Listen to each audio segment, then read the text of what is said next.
Birds of a Feather by Neon Light ZZZ 9000. Read by My Lost and Found.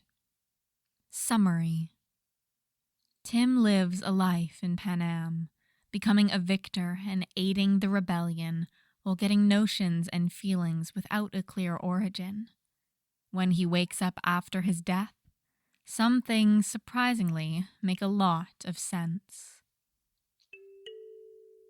This fic is about 6,600 words and 3 chapters. It is rated mature and creator chose not to use archive warnings. As always, link to the fic is in the description. And on with the story. Chapter 1. The 73rd Annual Hunger Games. Tim had been eligible for the games for 4 years now. He has stood in this crowd with his peers and watched them in fear of hearing their name being spoken. He has watched them be relieved when they were safe for another year, has watched guiltily and resigned as the unlucky ones are led to the stage in a mockery of bravery. He has never stepped in. How could he, without jeopardizing his own safety? And yet, seeing this boy in his first year attending the reaping, being led up the stairs, his chest aches. He doesn't know why. He has never spoken to the boy, didn't even know his name until moments ago. But something in his face, imitating steely determination in a desperate attempt to hide fear, his green eyes flitting through the crowd in vain, hoping for rescue. His olive skin no doubt scrubbed clean just for today. His short, dark hair disheveled from his hands running through it in anxiety. Something about this boy makes Tim need to act, to protect. Tim can't think of anything but keeping this boy safe, sparing him from this cruel fate when he'd already suffered so much. He doesn't even attempt to stop himself from stepping out of the crowd and volunteering in the boy's stead. Surprise is clear on the escort's face. Incredulity ripples through the crowd.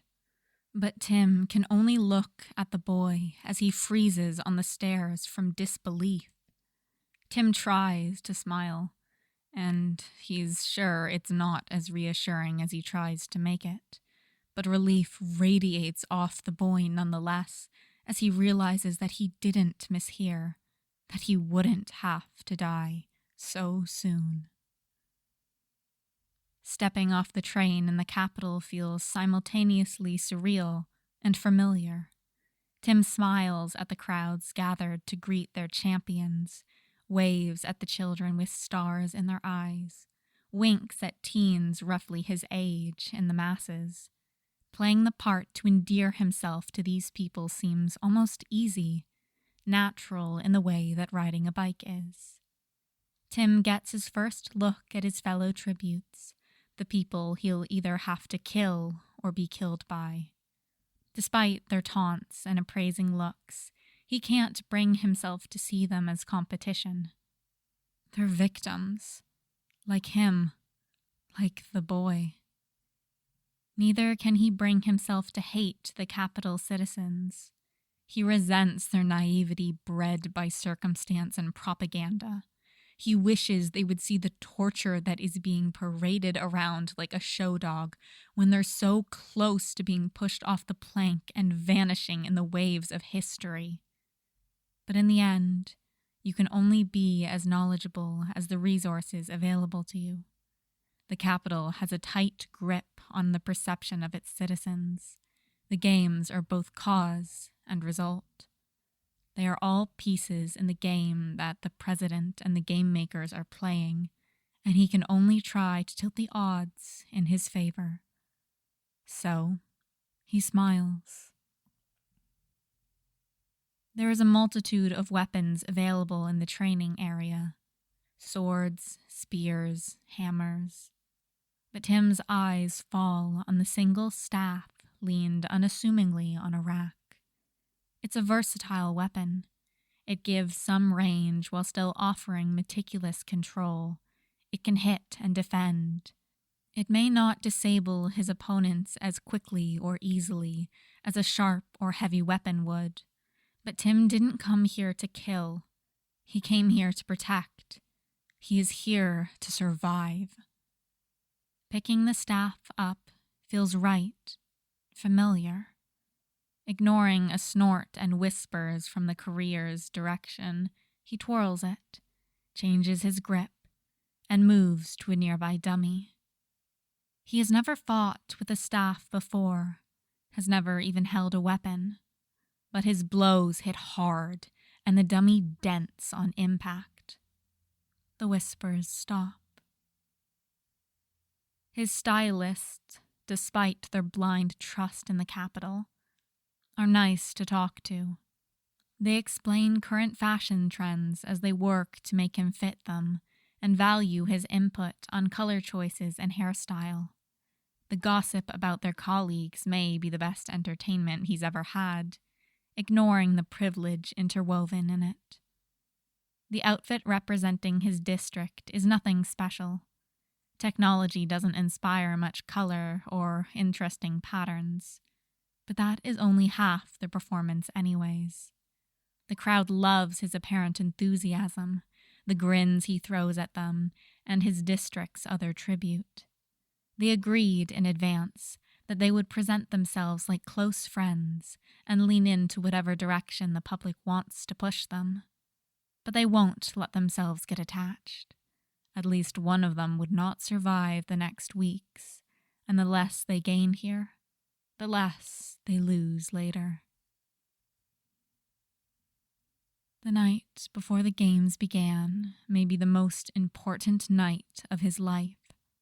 It is the first, and more likely than not, the last time he is given a voice that the people will listen to.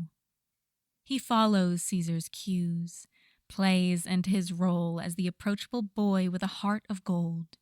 He explains why he volunteered, never overtly criticizing the capital, but instilling the idea that maybe, just maybe, a child that age is too young to truly understand and appreciate the chance that the capital grants the tributes. Those that are listening will hear the true meaning behind his words.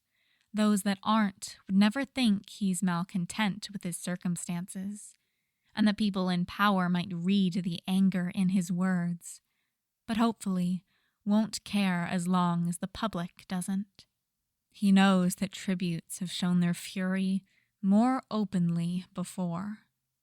He can only assume what their punishment was. Being raised up into the arena, his heart feels like it's beating out of his chest. And yet, he feels strangely ready, not quite calm, but prepared. He knows the stakes, knows the probabilities. He has never fought anyone before, never been hunted. But he also knows what to expect, how the other tributes will likely act, what items he needs to secure first. He knows to be cautious of the environment, no matter what the arena will look like. Survival of the fittest. That statement is often misconstrued to mean survival of the strongest. But what it actually means is survival of the most adapted, survival of the one that can interact with its surroundings most beneficially. Tim may never have fought before, but he has different strengths that will be essential here. Tim had managed to evade the other tributes for a few days. He's hiding in plain sight, never straying too far as to know when things are happening, but never interacting, not to their knowledge, at least. At the cornucopia, Tim had snagged the single staff laid there, as well as the satchel right next to it. It contained sufficient supplies for him to secure fresh water and foraged fruits to be kept on him. He has no secure shelter, So he sleeps in small increments wherever he strays a bit farther, rather than for many hours at a time. Rest is nearly as essential as sustenance, even though Tim would prefer to stay awake and alert for however long he will be trapped here. Tim had read up on edible fruits and nuts to be foraged in different environments, but he never eats anything before he has seen others do so. He would smuggle some of what he found in the supply of whatever inattentive tribute he is near, and wait until they've eaten them and shown no adverse effects for several hours before stocking up on what he gave them. None have died from this method directly, but some have gotten sick, and thus vulnerable. Over half of the tributes have died already. Several are incapacitated and likely won't survive much longer. Tim suspected the game makers would force conflict soon, so he isn't surprised when several less than natural incidents crowd him towards a group of tributes. He narrowly escapes, the staff and his reflexes saving him from grievous wounds. But even the small gashes he sustained are a liability, so Tim searches for plants with antimicrobial properties that he memorized before he lets himself rest. Tim had lost weight. He was never heavy, but he has also never been able to count his ribs this easily. He still primarily forages his food, but the berries he gathers simply aren't enough. He's been sent to parachute with salve when his wounds had gotten infected, despite his best efforts, and he had to limit his movement for lack of energy and subtlety. The food he has kept in his satchel ran out fast, and the malnourishment sunk its claws into him. There's 3 tributes left besides him, 2 careers and a burly boy from the lumber district. Tim knows the game makers will lose their patience sooner rather than later, so he decides to be more proactive. Steal supplies from the careers, frame the other boy, wait for them to confront each other, and hope that whoever is left will be injured enough for Tim to be able to take them. The plan works as intended. The careers kill the District 7 boy, but not before he breaks several of their bones and gives one a severe concussion.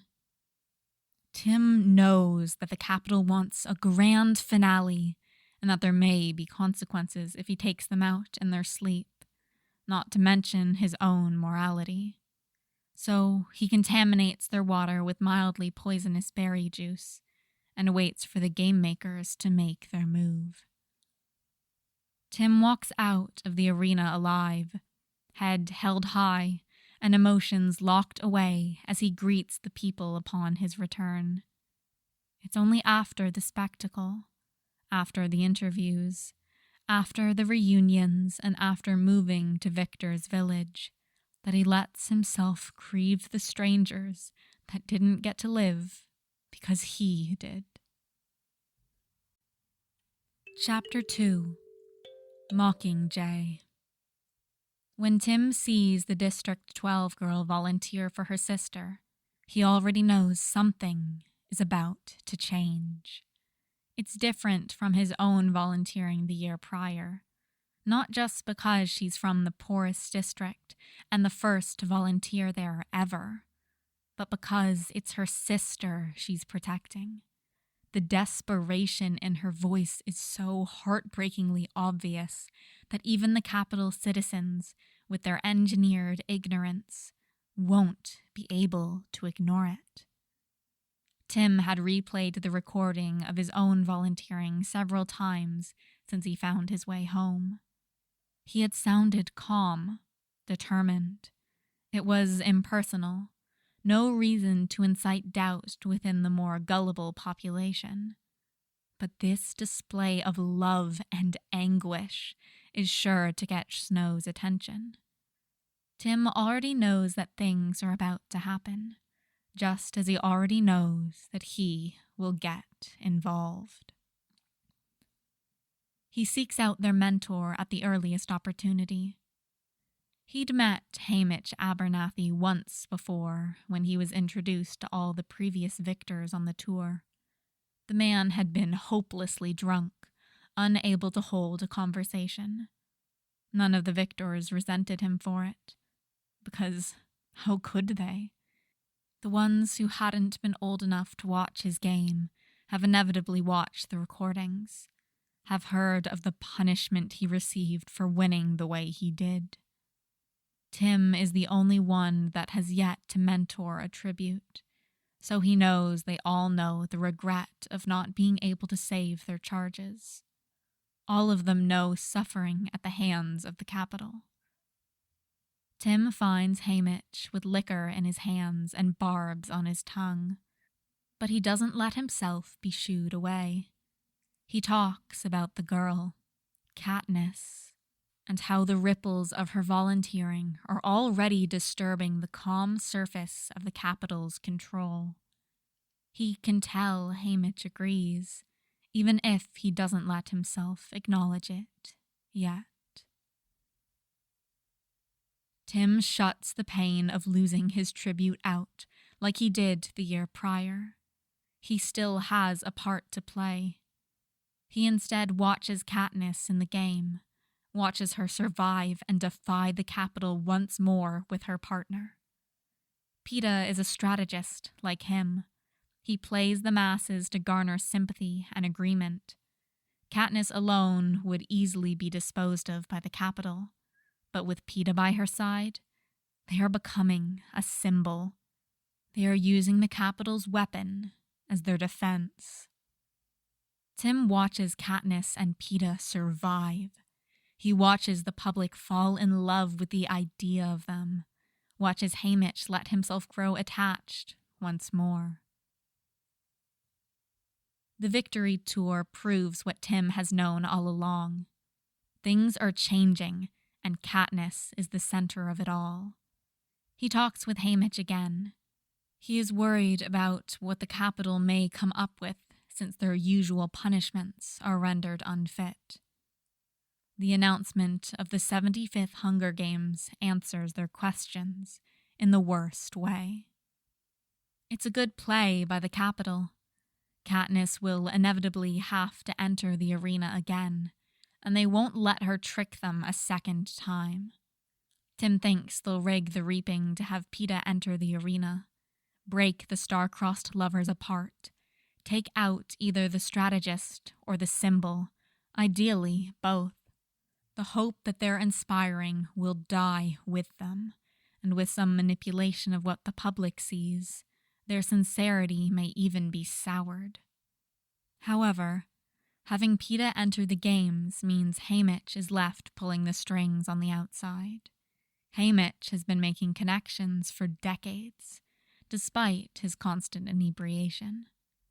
Snow might just disregard the pull he has within the community of victors due to his alcoholism and his focus on the star-crossed lovers. That's an oversight that can be exploited. Tim's name is called, and he steps forward on the stage. The other victors don't look relieved, like his peers did every time their names were not spoken. Instead, they look resigned. He has come to know his neighbors. They understand in a way only few can. Tim stands next to Iris with the same determination to protect as he had 2 years before. But this time, it's not for a single boy.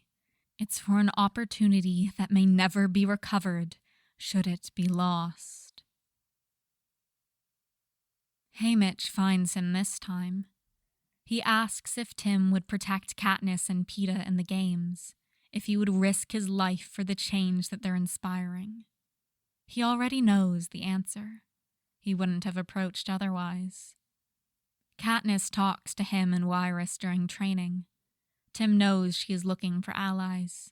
He knows that she won't value fighting prowess much. She's compassionate. She's looking for people like her.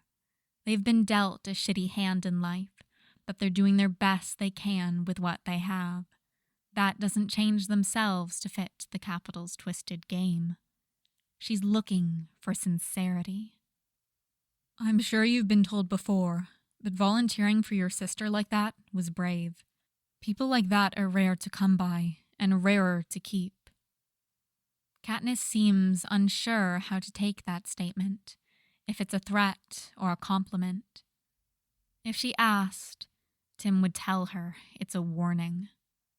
You volunteered too. Why? Why do you think?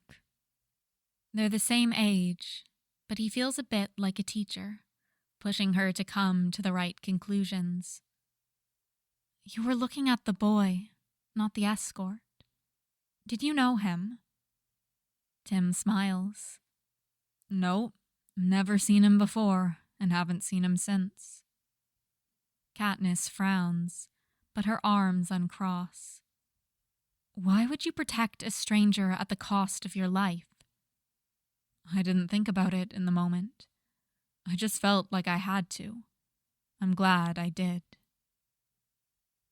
Her frown doesn't cease, but Katniss nods before walking away.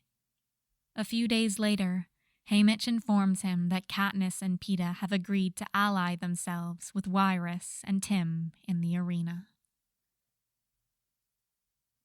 Tim and Wyrus are found by Joanna Mason before they can find Katniss and Peeta. Wyrus had been muttering the same thing since they entered the arena, and Joanna was getting annoyed when the blood rain started and Wyrus's became more insistent. Soaked in blood, replaying the past few hours in his head, and hearing Wyrus's repeating the same words, Tim finally realizes what she meant. It's a clock. What? It's a clock. The arena is a clock, and for every full hour an event happens in the corresponding section. Wyrus, you're brilliant. He watches Joanna process the news and let out a frustrated shout. They find the shore to escape the blood, and with it, they find their other allies.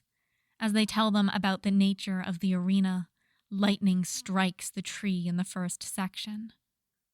We can use that, Tim mumbles, already going through possible plans and probabilities and eyeing what they have available. How? Peeta looks to be planning similarly to Tim. One victor won his games by electrocuting several tributes at once, didn't he? Yes, BT. We should see if there's any conductive wires at the cornucopia. They do find copper wire, which Tim is suspicious about. Had BT entered the arena, he would have understood. However, with no connection to a tribute present, that wire seems like an obvious security risk, which means they have an ally among the game makers. Tim shoves Gloss before he even consciously realizes the attempt on Wyrus's life.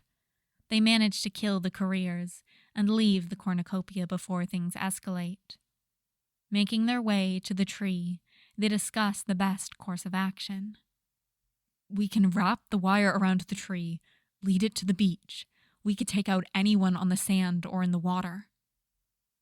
Replicating Beatree's strategy, while proven fruitful, is risky since it may be misconstrued as a lazy win or a simple copy. Besides, with an ally on the inside, there's a very real chance of escaping from the arena.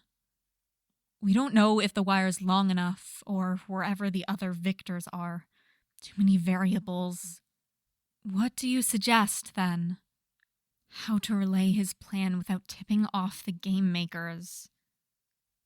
Do you remember our talk on electromagnetism? Katniss nods confused, before her eyes widen in realization. But where would we go from there? Tim grins, a grin that makes friends and foes alike uneasy. We may have another ally unaccounted for. Tim was right. Plutarch Heavensby, head game maker, betrayed the Capitol to aid the rebellion. They've been in District 13 for a while. Tim has met Effie and Katniss's family. He has attended Finnick and Annie's wedding and participated in war councils with Coin, Plutarch, soldiers, and victors. Watching Katniss try to play the part of the Mockingjay borders on genuinely painful. The thing making Katniss have impact aren't her words, it's her emotions. You need to send her out, speak to the people directly and unscripted. Coin hums, and Haymitch agrees. The videos of the bombings in the districts are heartbreaking and exactly what the people need to see. That they're not alone, that they're suffering together, and that they can hurt the capital too. When a group of victors is sent into the capital with cameras following them, Tim knows that they're not here to fight. They're here to perform, to inspire the people and keep up morale. But even if they're there as actors, they're in very real danger. Finnick and Tim hold back the mutts while the others flee up the ladder. Finnick is subduing the last and Tim goes for the ladder when the second wave arrives. Tim pushes one away from Finnick's turned back and pushes him to the ladder, shouting for him to go. He knows he won't get out of this. There's too many. But they don't all have to die here. Katniss! He knows they're screaming for him, even if he can't hear it over the rushing in his ears. As he's swarmed by mutts, he can only hope that Finnick made it up the ladder. He doesn't hear the explosion, doesn't feel pain through the static in his mind, but he sees bright, warm light engulf him and trusts the others to finish what they started. Chapter 3. Home long forgotten, but sorely missed. Tim would have scraped his hands on the ground if he weren't wearing gloves, and a mask, and a cape. There was no, oh my God, moment where everything comes rushing back to him. Both lives are perfectly clear in his mind, neither more or less real than the other. No time to sort out his feelings about that now, though. He's in the middle of a fight, and this one, thankfully, isn't hopeless. The sorcerer seems genuinely shocked when Tim stands up and resumes fighting. Did they not know how their spell works?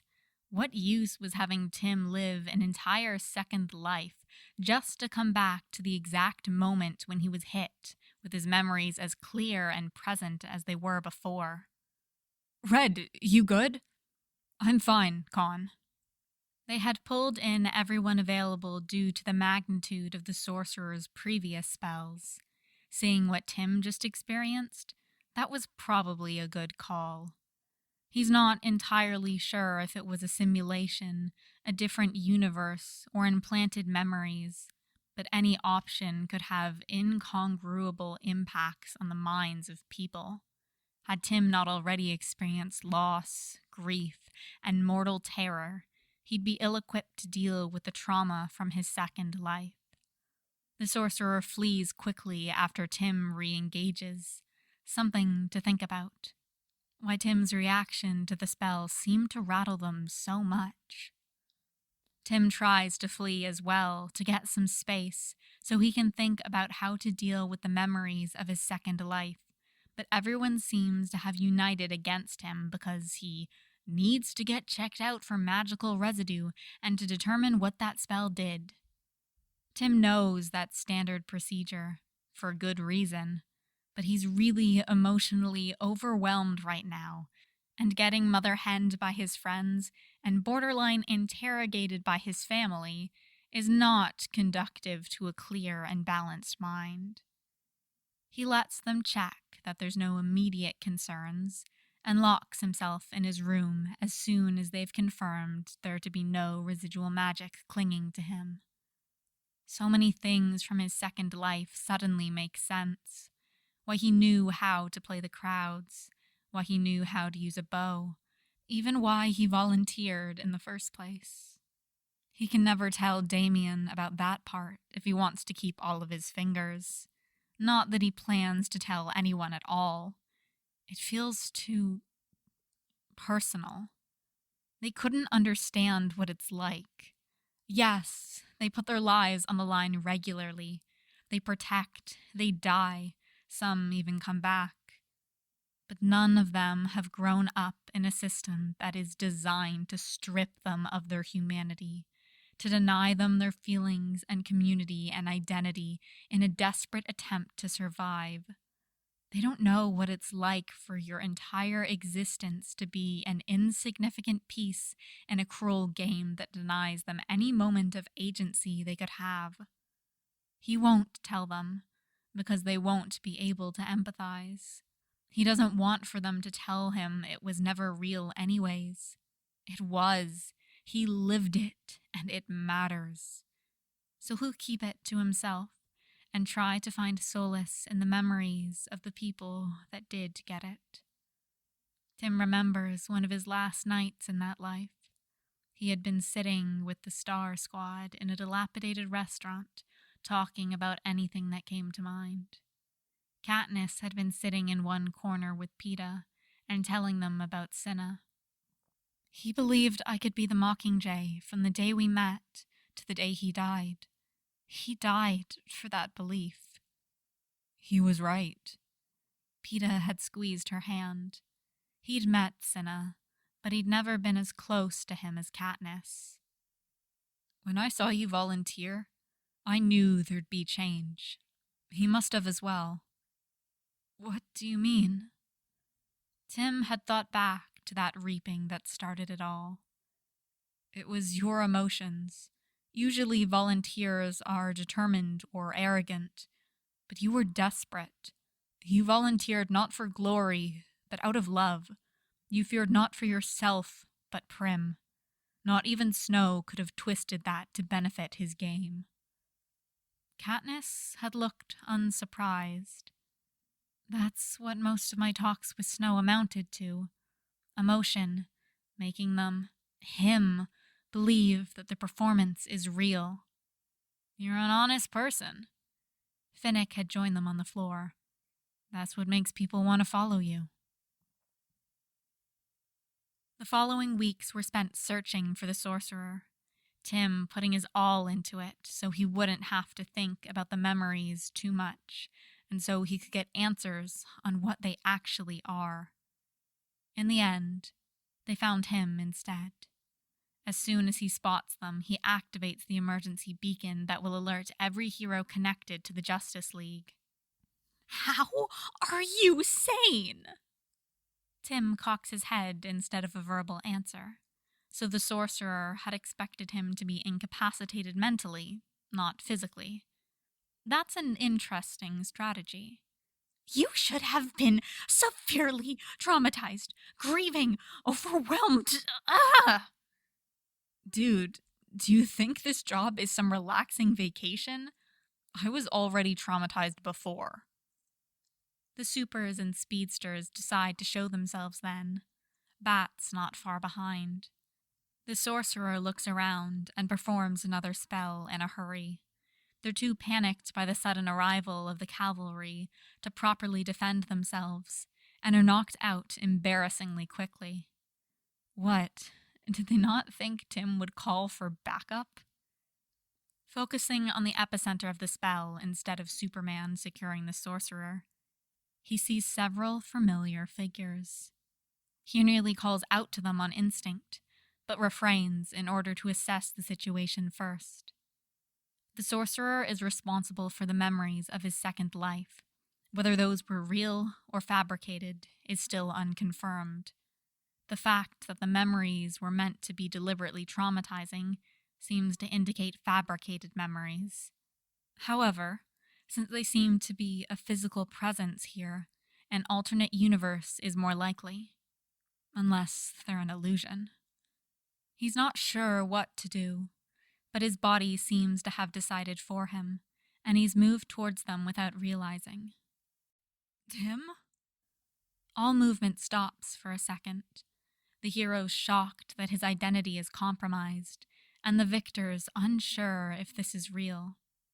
"Finnick," Tim breathes, and at once, Finnick and Katniss rush forward to crush him in an embrace. The heroes are ready to intervene, but hold back in the face of the raw emotion in not only the strangers, but also Tim's stance. Tim returns the hug full force as Haymitch and Peeta put their hands on his shoulders. Normally, none of them are big huggers, but seeing your dead friend again alive and well constitutes an exception. "You were dead. I killed you. How are you here? How?" Tim notices the heroes gear up for a fight at the words, but intervenes. "Katniss, it wasn't your fault. There were too many. You did the right thing." He puts his hand on her head and gently cards his fingers through her hair.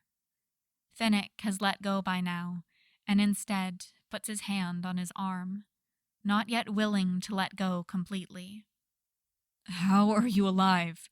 If not for the bomb, the mutts would have killed you." The heroes have, for the most part, abandoned their fighting positions, and now just look extremely confused and concerned. "That's a long story. Probably one we shouldn't have out in the open." That gets everyone in motion, the victors letting go of him, but sticking close, as he leads them to the nearest Zeta. As everyone arrives on the watchtower, Damien's patience seems to have run out. "What is the meaning of this, Drake?" Names is heard from several of the bats in varying degrees of resignation and amusement. "They already have proven to know his identity, which is another thing that you are to explain." Tim huffs in amusement and apprehension. He knows this talk won't be easy or pleasant, but the familiarity of this age-old banter calms his nerves just a bit. "I'd be disappointed if they hadn't recognized me, considering how long we spent in close quarters." Bart, ever the proactive one, reacts first. "I'm gonna need some context here." Several people nod. "What even is it that you're supposed to be wearing?" Haymitch seems more amused rather than puzzled. Tim decides to ignore him. "All right. When that sorcerer hit me with a spell a few weeks ago, something did actually happen. I basically lived an entire different life where I met these here, among others." He gestures vaguely to the victors. Tim thinks he hears somebody mutter, "Somehow I'm more confused," when Batman steps forward. "And you decided not to share important information. Why?" "I wasn't sure if it was implanted memories or a different dimension. Circumstances seemed to suggest the latter, and I wasn't eager for somebody to tell me it wasn't real if it turned out to be the former." Peeta jumps in before anyone can respond to that. "Different dimension? Magic? Those exist?" "Yeah, they're pretty common here, actually. I'm not sure if magic exists in Panem, but there definitely are different universes." Tim sees the moment they decide not to question it, because where would they even start? "Tim, what happened over there? I heard what the sorcerer said before we arrived."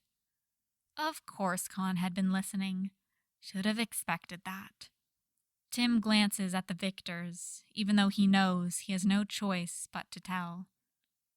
"I grew up in a country called Panem. Several decades before, there had been an unsuccessful rebellion of the districts against the capital. As punishment and a reminder, the Hunger Games were introduced, where 2 children of each district were sent to an arena, and only one was intended to survive."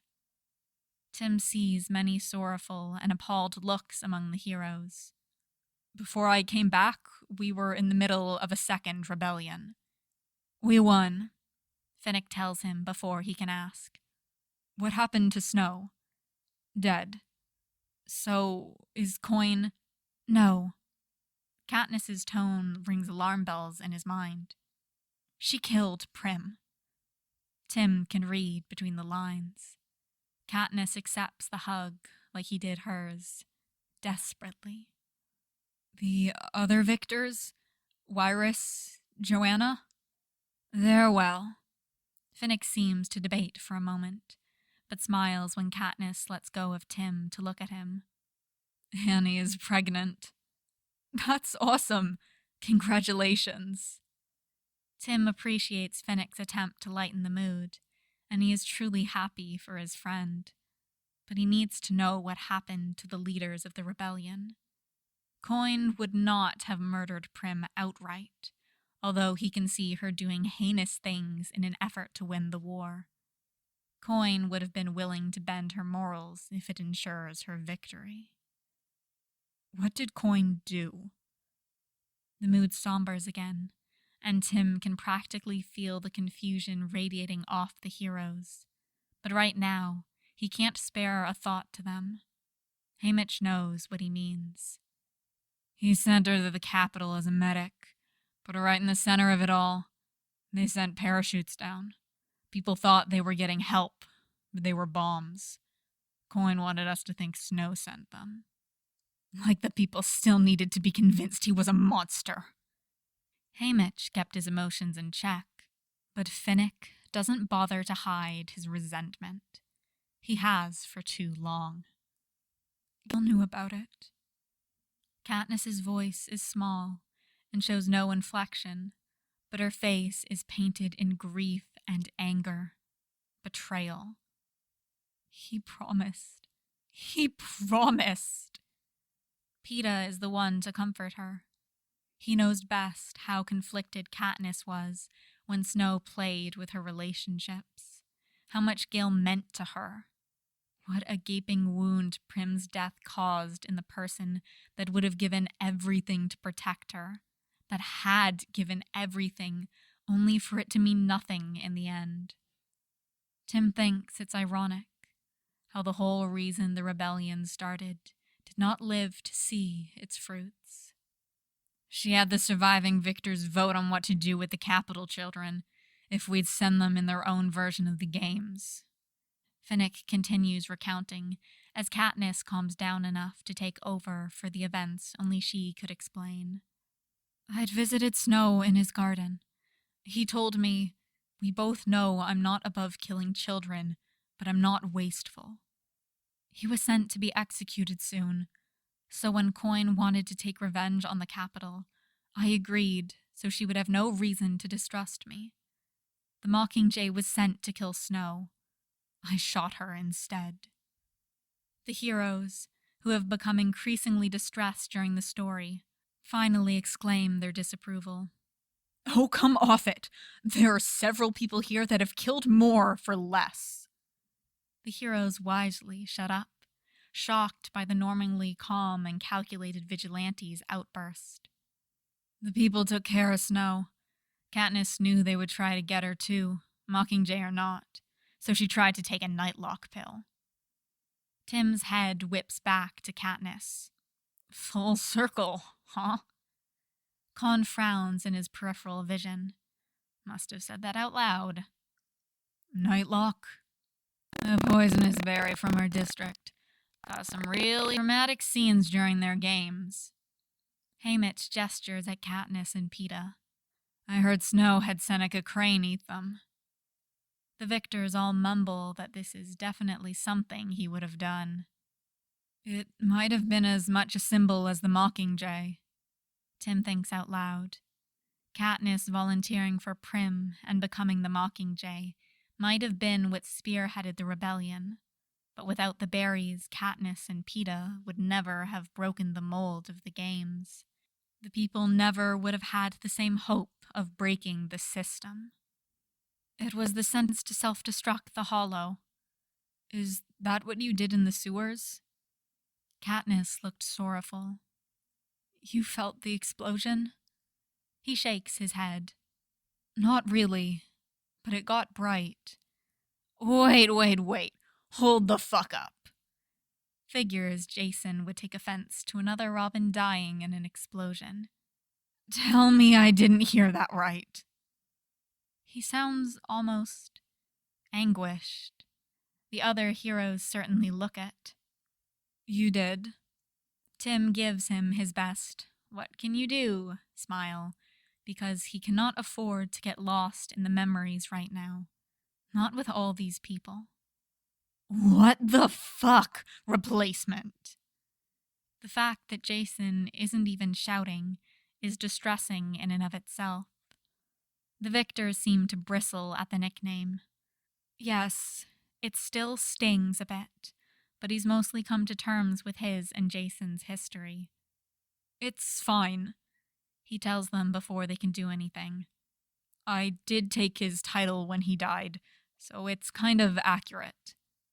Is resurrection also common here?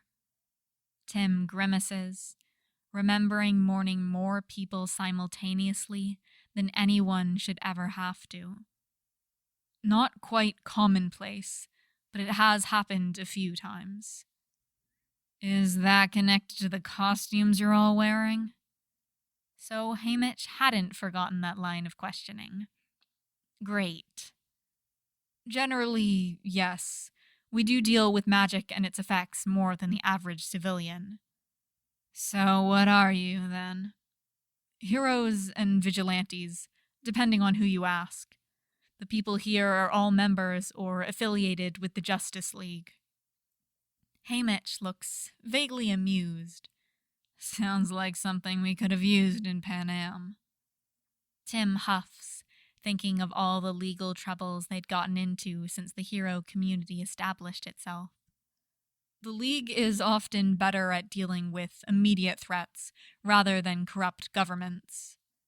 That reminds Tim. Who's leading Panem now that Snow and Coin are dead? Commander Paler was elected as president. She's abolished the games and pardoned Katniss for executing Coin. Plutarch is her secretary of communications. I'm glad he's well. I was worried he'd be disgraced as head game maker. We wouldn't have made it out of the arena without him. Or you. We made sure the public knows that. Cassie must have heard something in Peeta's words. What role did you play in the rebellion? Peeta answers before Tim can think of the best way to. He realized that somebody in charge of the games must be on our side. He knew that things were changing, so he made a plan to flee the arena. He helped with planning and propos after we joined the rebellion in 13. Wait, hold up. You were in the arena? I'm gonna need you to elaborate because some things aren't lining up. Tim knows he's not getting out of this one without giving his family all the details. Withholding information won't work judging by the intensity of Cass's stare. So he lets the others recount his time as a tribute, victor, and rebel. Tim won the games the year before theirs, the 73rd Hunger Games. Haymitch begins, nodding to Peeta and Katniss. He was mentoring his first tribute while I was mentoring them. He approached me first chance he could after seeing Katniss volunteer for his sister. I wasn't really willing to listen back then, but he already knew that something was going to happen. Tim ignores the, "Of course he did." All of his young Justice friends seem to mumble simultaneously. Katniss and Peeta won the games by forcing the game maker's hand. It was the first time 2 tributes left the arena alive. Snow saw the danger they posed, so he tried to extinguish their symbolism. The next game was the 3rd quarter quell. They always had a special condition. When you win the games, you're promised safety and wealth, to never have to enter your name in the reaping again. But that year, Snow had them choose from the existing pool of victors. Tim sees his family react to Finnick's words, sees them realize what that meant for Tim's safety. There's a very limited number of victors to choose from, and even more limited number of intended survivors. After Tim was reaped for the games, I told him about the plan to keep our star-crossed lovers safe. These 4 and 2 others became allies during the games, and escaped together after Tim hatched his plan. Plutarch and I coordinated to get them out of the capital before Snow could retaliate. Without him, we may not have gotten so many out alive, may not have been united enough against the capital. The games were a punishment and a reminder of the capital for the first failed rebellion. Who knows what Snow would have done had we lost? The heroes seemed unsure how to react to the apparent hopelessness they must have faced. Damn, Timmy! Only you would jump universes only to be picked for death games twice, survive, and then die in a rebellion. Thank you, Steph, for that beautiful and concise summary. He wasn't picked twice. He volunteered the first time, like me. Tim knows the heroes are fighting the impulse to ask him why. They know why. Although, Tim remembers his and Katniss's first conversation, and the question he finally has an answer to. I know why I volunteered for the boy now. Katniss turns all her attention to him, as does everyone else. But this moment is between them, an understanding that they didn't know they had. They're even more alike than Tim thought. He reminded me of my brother.